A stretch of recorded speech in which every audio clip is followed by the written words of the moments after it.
жасқа келгенше жақсы өткіздік пе, жаман өткіздік пе, әйтеуір бірталай өмірімізді өткіздік. Алыстық, жылыстық, айтыстық, тартыстық, әурешілікті көре-көре келдік. Енді жер ортасы жасқа келдік. Қажыдық, жалықтық, қылып жүрген ісіміздің баянсызын, байлаусызын көрдік. Бәрі қоршылық екенін білдік. Ал енді қалған өмірімізді қайтып, не қылып өткіземіз, соны таба алмай өзім де қайранмын. Абайдың 6-шы қара сөзі. Қазақтың бір мақалы, өнер алды бірлік, ырыс алды тірлік дейді. Бірлік қандай елде болады, қайсе тату болады. Қазақ ойлайды, бірлік ат артық, ас артық, киім артық, дәулет артық болса екен дейді. Ондай болғанда байлықта не пайда, кедейліктен не залал. Ағайын қырмай мал іздеп не керек? Осы ма бірлік? Жоқ, бірлік ақылға бірлік, малға бірлік емес.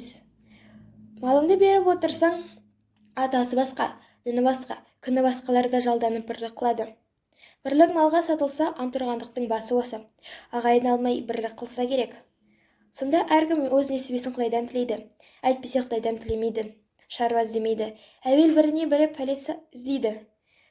Не түсін, не ажарын, не өкпесін мұлдап, ол болмаса бір пәлес алып, қорғалатып, әйтеуір бірін-бірі алдаудың амалын іздеседі. Оның қай жерінен бірлік шықты? Ырыс алды тірлік дейді. Ол қай тірлік? Ол осы жан кеудеден шықпағандық па? Жоқ, ол тірлік итте де бар. Ондай тірлікті қымбат көріп, бұлдаған адам өлімді жау көріп, ақыретке дұшпан болады. Жанын қорғалатып, жаудан қашып, қорқақ атан, еңбек қылудан, қызмет қылудан қашып, еріншек атан дүниеде әлгі айтылған ырысқа дұшпан болады. Ол айтқан тірлік олар емес. Көкірегі, көңілі тірі болса, соны айтады. Өзің тірі болсаң, көкірегің өлі болса, ақыл табуға сөз қалмайды.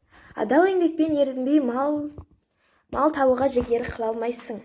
Кеселді жалқау қылжақпас, әзір тамақ, әзір ас. Сырттың пысық, ішің нас, артын ойлап ұялмас. Болып жүріп тірімін деме, одан да Алла жіберген ақ бұйрықты өлімнің өз артық.